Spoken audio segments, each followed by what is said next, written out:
Bonjour, je m'appelle Sabrina Da Silva, j'ai 38 ans. Je suis née et je vis à Saint-Martin-d'Hères.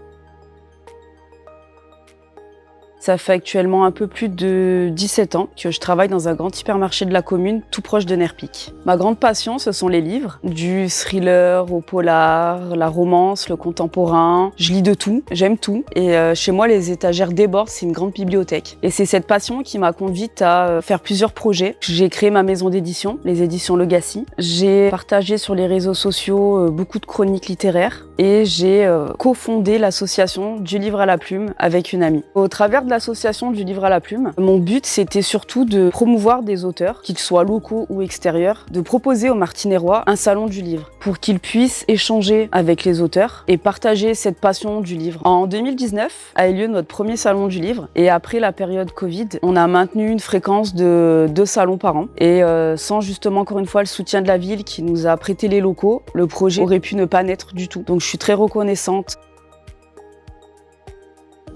C'est d'avoir pu faire d'une idée, d'une envie, un projet concret et de voir qu'au fur et à mesure des années, on attire un peu plus de lecteurs et des auteurs à connaître ou reconnus, comme Laurence Perrin qui a fait le déplacement tout spécialement pour notre événement. Et de voir que le partage se fait vraiment lors des événements.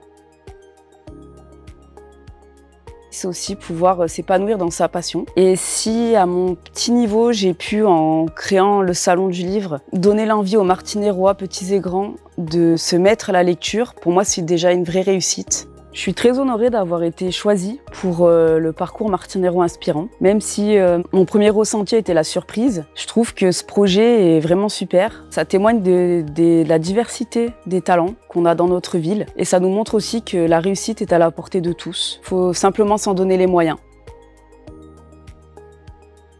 Baissez pas les bras, foncez, vous proposez un projet concret et préparez-le en amont. Prenez rendez-vous avec la vie associative et vous serez aidé dans le parcours pour toute la construction. En gros, la ville est là pour vous aider tout au long de votre parcours, pour vous aider à monter votre projet. Donc n'hésitez pas à y aller, n'ayez pas peur et ça va rouler.